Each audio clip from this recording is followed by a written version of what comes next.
Okay, great. Welcome, everybody. I am Kristen Hadley, and this is the Soulful Animal Communication training that I do every week in my free community here on Facebook. And if you are here, that means you are a member of that group. And yeah, I want to, my goal, my mission is to allow, teach, support, share animal communication as a life skill and an everyday life skill that is not something that is only for the quote gifted, right? Telepathic communication is a gift that we are born with. We are animals too. So I love teaching people. I love the experience of watching human animals expand and our animal companions expand when they are um, understood and when they learn to understand each other, right? And as we grow, um, and deepen this ability, we learn so much about ourselves too. So to me, it is a beautiful win-win in the world. It's just such an absolutely beautiful win-win in the world. So what I'm going to share about today, and if you come on camera, that'd be fantastic. I prefer talking to beings, not the black screen. But if you're busy and whatever, I totally get it. But feel free to come on camera. It's all good. Um, Today, the topic that I want to share with you are three must-haves to have in your daily animal communication practice. And I'm going to tell you what those three things are, and how to kind of round them out and fill them. And so you can take the topic, the information that I share today with you, and start to create that for yourself, or at least do a checklist for yourself, so what you have, what you need, right? And why am I talking about a daily animal communication practice? I have a daily animal communication practice, and that is number one, it's part of my spiritual practice. It's part of living with the animals in my family and my life, and nature all around me. And number two, it's also part of it's my work. It's my work schedule on Monday through Friday, right? It's my teaching schedule. So I have an animal communication practice that is a professional practice, and it's my personal spiritual practice. And depending on where you are in your journey in animal communication, your practice may be a personal practice. It may be part of your spiritual practice. It may be that you are wanting to develop your skills and become a professional animal communicator or apply animal communication to another profession that you have, include animal communication in another profession that you have. And so you are um where depending on where you are in your experience, you still need a daily practice. This isn't something that is going to grow for you if you don't nurture it, right? If you don't nurture it. And what I hear from people is that a couple of different things. Sometimes they come to a class or they've taken a class in the past and then they leave the class and they're like, what do I do? What do I do on my own? Right? Like it's not, when you leave the group, when you leave the structure of the classroom, it's difficult to apply. And so that's one thing that happens for people. The other thing that I see happen for people is that they're not sure what to do. They want to practice, they want to get this going, they want to devote time a couple days a week, daily, whatever that is for you and your unique schedule and vision, what you want to create. The more energy you put in, the more learning and practice you put in, the more you get out of it. But what happens is people aren't sure what to do during that time. So today I want to tell you three really, they're broad components, but they're necessary components for having a daily practice. And daily, you can take that lightly. It can be 3 times a week or 5 times a week or whatever that is. So just let me know, is this resonating for you? You can pop it in the chat and say yes. Yes, practice. It's absolutely something that you want more of, or you are wanting to develop your skills. Um, And this is a way for you to do that. This is a way for you to take what you've learned and start to apply it. So if anybody has questions as I'm sharing today for the next bit of time, just pop them in the chat.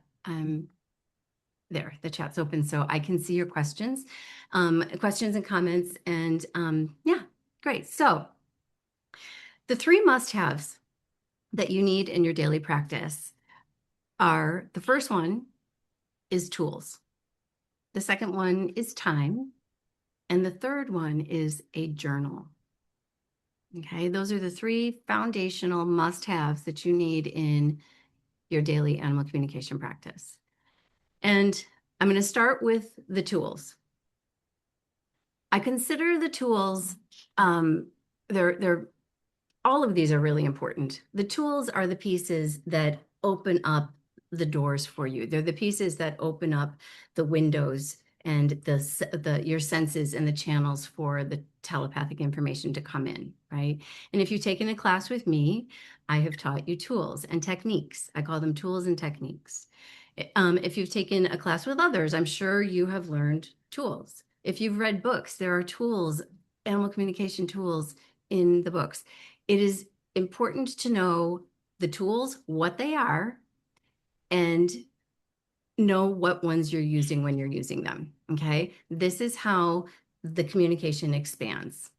What happens sometimes for people is they have an experience, right? And as they're learning, they have a way that the information comes to them, and they forget about all the other tools, or they just kind of ignore those other tools and techniques because something is working. And by having a toolbox, a toolkit full of tools and techniques, you can take that avenue of telepathic information that is working for you, and you can deepen it, you can strengthen it, you can expand it, you can take it broader, you can take it wider. It's amazing what can happen when you apply more than just one technique or tool. And if animal communication comes very naturally for you and it's not something that you've had to take classes in to get started, that's absolutely fine and wonderful and amazing. And that's a beautiful, beautiful invitation to take this further. And you can still benefit from having tools and techniques because it's going to take what comes naturally to you and it's going to start to create structure and define avenues and create familiarity and open up other pathways for information to come, okay, by applying other tools and techniques. It's kind of like this. I'll just give you an example. It's kind of like being an artist. And as an artist, let's say creating a sculpture, right? And let's say you have like one of those sculpting pens that is, like half an inch thick. That's one tool, right? You can create something beautiful with that, but what happens to that sculpture and to your ability as an artist when you get a really wide one of the knives, the sculpting knives, and you get really fine sculpting knives, and then you get brushes to create texture techniques, and then you get color involved in there, other tools, right? It creates a different experience. It allows you to really put the whole process together, right? The whole creation together. And that's how I teach animal communication. I really want people to be sound in the foundations, be comfortable with them, be able to know what they are, how to apply them, and know when you are applying which one so that you can notice what's working for you, acknowledge that, and then be open to developing other ways, the other avenues, right? So they build on each other.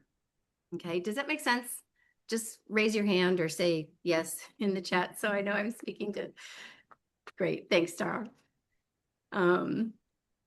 So a toolbox is necessary. And if you have tools, if you know what I'm talking about, make a list of those tools. Okay, if you don't know what I'm talking about, we need to talk. And I can help you with what those tools are. And I can give you tools. There are many. What else do you need? Does anybody have questions about that? Any questions about that coming up? If there are, you can just come off mute or type them in the chat. as we go. I'm going to keep going just so I don't have us here for too long today. But another, along with the tools, right? And I said having the tools and then reviewing the tools. Sometimes we think we know them, make a list of them so that you have them and you can review them and you can plan in your daily practice which techniques and tools you want to apply in this practice session. It doesn't mean that's all you're going to do. It means that you get to choose which muscles to work that day, right? If you are an exercise person, you don't do arm strengthening every single day. You alternate arms and legs and back, and I don't lift weights, so I don't really know. But if you ride horses, you don't, do 20-meter circles every day. You do other things. You apply other things into your practice, right? So know the tools, have tools, know the tools, make a list of the tools, and then create a plan of what you're going to do with those tools in the time frame. And I'm going to talk about time in 1 minute. Rotate them, right? Rotate the tools. That's a must in your daily practice. Another piece of the toolbox that's really important, and I don't call them tools actually, but they are the animal teachers, right? They're the participants. They are animals who are new to you.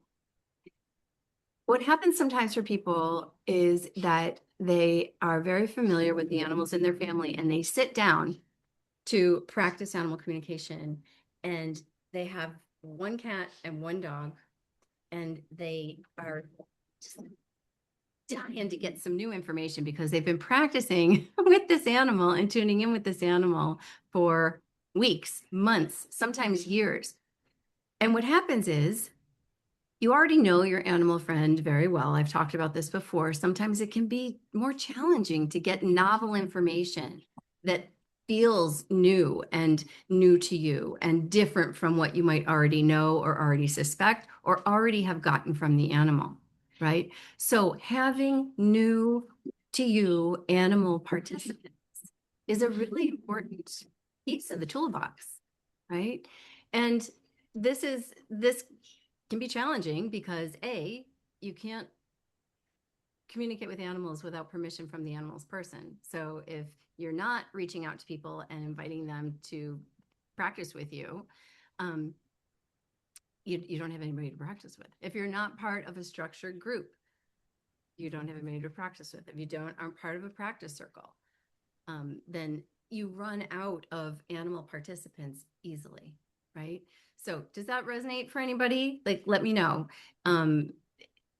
It depends on where you are in your practice, right? In your journey. But it can be challenging when you're, wanting to practice and you have to ask your neighbor or your sister if you can, again, tune in and communicate with her dog. And you've already communicated with that dog 6 times about different things. You got to start to broaden the field. Okay. And that's one of the things that we do in our monthly animal communication practice circle. It's a community and we connect and we practice with each other's animals and people build relationships with each other and they practice on their own with each other's animals. And in my training programs, I have case studies built into the training program so that people are doing live animal communications as part of their growth. And then we review them together and as a group because there's so much learning that happens for everyone when you apply that structure, right? When you have that structure built in, the growth is amazing. So the animal participants, I put them into the toolbox category, right? Animals who are new to you, not just your own sweet loves who live there. Okay. Second must have in your daily animal communication practice is time. And I want to talk about this because there are a couple aspects, couple of viewpoints on the way that people look at this. And it can get tricky with time. So first of all, you do have to dedicate time in your schedule. And I often hear from people like, I just put this off all the time. I put off my practice time. I wanted to practice today, but I put it off. I end up doing everything else. And then it's 10 o'clock at night and I'm too tired. Okay. That that is true. I Yesterday I had conversations and people shared that with me multiple times. And so what you need to do to remedy that time challenge, if that's happening for you, right? You're not making the time. You're not really deciding about that time. You're not stepping in and committing to that time. And oftentimes that's like just not taking care of ourselves because I know, I mean, you're here, you're making the time to be here. You love animals. You are, I mean, they're some of your best friends, right? They're the closest beings to you. You're committed. Now it's about committing to yourself on this journey and really making a decision to fit this into your schedule in a way that feels doable, right? Like if you don't have tools and you don't haven't made the time, saying I'm going to do this every day for an hour is going to feel impossible, right? But if you do have some tools and you can create the time, you can set up every day for 10 minutes, right? And it doesn't have to be every day. You could do Monday, Wednesday, Friday. You could do Tuesday, Thursday, Saturday. Doesn't matter. It could be in the morning, probably not before you go to bed. Just a lot has gone on. It's nice to have clear energy. And that's another topic I'll teach about also is clearing our energy and refreshing our energy so that we can really show up to the animals and the people when working with them. But the time piece is key. And so if you are having challenge carving out the time, then there are some things to look at, right? Is it that you are not honoring your own needs? You're putting other people's needs first, or is it that you might be avoiding this because you don't know what to do in your daily practice, or you don't have the key pieces that we're talking about today, right? If you don't know what to do, it makes it really hard to sit down and feel like you're making progress or like you're having any success. And this is something else that I hear people say is I get there and I'm ready and I do like a few moments of clearing and I meditate for a few minutes before and then I tune in with the animal and I don't know what I don't notice anything. I don't feel anything. I don't sense anything. Well, you have to choose what you're applying, right? And part of that application is having topics to talk about, having topics to discuss with animals. Yes, animals are always available for communication, to communicate with, to understand, and to share experience with, to be seen, to be known, to be understood, to be connected in a way that is comfortable for them, right? All of that is possible. Doesn't mean that they all want to sit in your lap. It doesn't mean that they want to talk about everything that you want to talk about. It means that I have never been an animal who says, I am not freaking talking to you. Never in my life. I have met animals who don't want to talk about the things that are important to their person or to me. I have met animals who are really shut down or abused, having been mistreated and misunderstood, and they don't necessarily want to be friends, but they do desire being understood, and that's what's available through this I call it the work, right? But is understanding their experience. There's nothing better than being understood, right? Imagine like some animals are never understood. Their needs are not met. Their personalities are not acknowledged. Themselves as spiritual beings, they are not seen or appreciated or considered. Um, and it's hard. And on some level, all beings that desire to be understood, there's something that will bring them relief to be understood about, if that makes sense. I know I said that kind of wonky there, but anyway, I think you get the gist. You get what I'm talking about. So that's one way that the timepiece can be, it's a must have, right? Like that you must do. You have to create the time and fill that time with tools and participants. The other thing that can happen with time is that you set an unrealistic amount of time, right? Like sitting down and saying for half an hour, I'm going to do this. I'm going to do like that might be too long. That just might be too long. Shorten it. Give yourself permission to do 15 minutes. Give yourself permission to do 5 minutes. Give yourself permission to do a 5-minute practice 4 times a day and just see what happens. Allow yourself to be playful. Allow yourself to not take it so seriously. And like, I know people want this ability and they want to develop it and have it. And it's like the greatest dream come true, right? But sometimes we hold on to those things that we want so tightly that it becomes a quest and it becomes a project. And that can seep into your daily practice where you feel like you have to accomplish something and you have to have an outcome and you have to get it right. And it's got to be for 30 minutes or it's not worth anything. Give yourself permission to be playful and take it lightly. Okay. Does that make sense for people? You know, we take ourselves so seriously. And yes, this work is serious. And being in service of animals is so, so serious, right? Like this is why I teach, because I don't want to be misrepresented by someone else's words. I don't want animals to be misrepresented by someone else's words who is wrong, right? That's not helpful. So the importance of being able to do this and do this well, it's really important to me and to all my students. That's why I teach.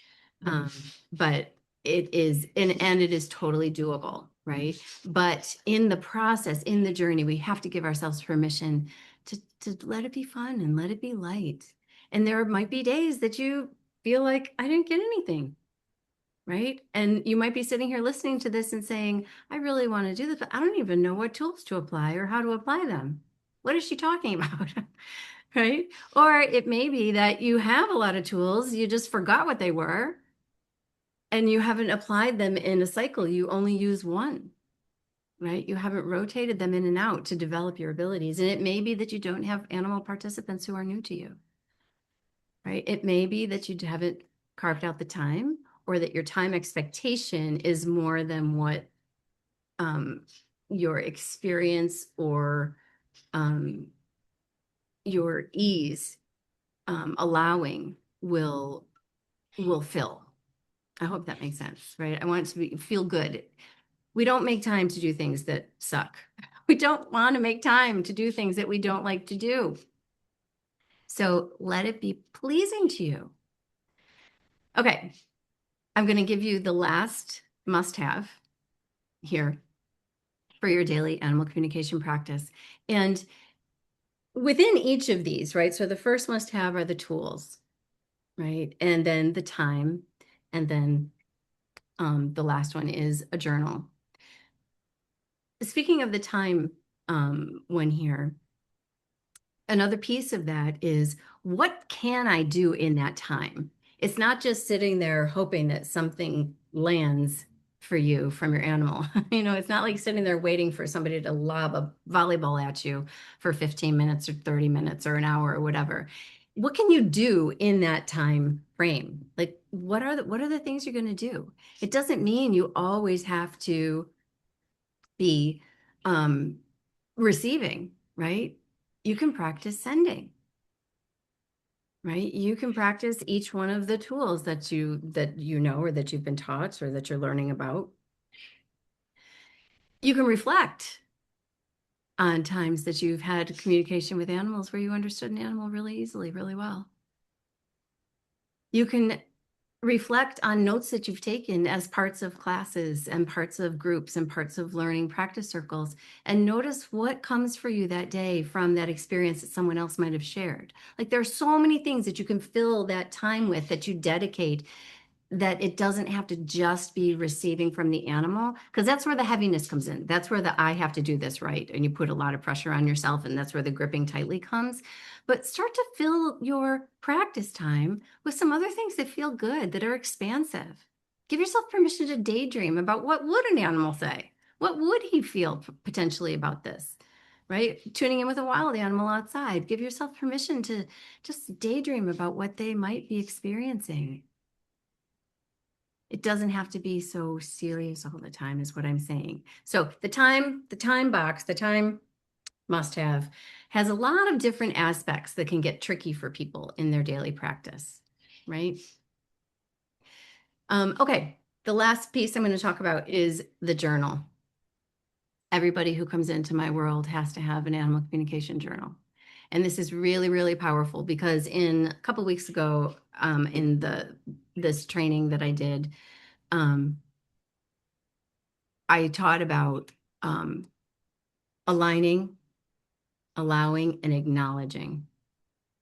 And having a journal where you write down your experiences, all of them, all of them, you are acknowledging what you received, what your experience was, what the situation was, what you felt, what the animal did or didn't do in response to communication, what you learned when you finally talked with Aunt Martha and told her what you felt from her animal friends after you got permission from her to tune in with him. You lose those details. I can promise you this, you will forget them if you do not write them down. And in those details, the magic in those details is the evidence that this works for you and the evidence of what works well for you, the feedback about what comes very naturally for you, how information comes naturally for you. And in that, the light in that information is, okay, how else can I develop my abilities? What else do I need to do to make this broader, stronger, more certain, more sure, more consistent, more applicable, more readily available in my connections with animals, right? So writing down your experiences, having a journal, and don't just write down the things that feel really good and the happy ones and the times that it worked really well and you're proud of, right? You got to put those in there. You do. Put the ones in that you're stumped. Put the ones in where, I don't know, I'm not getting anything today. I've tried X, Y, and Z. And write about how you're feeling. I'm really tired today.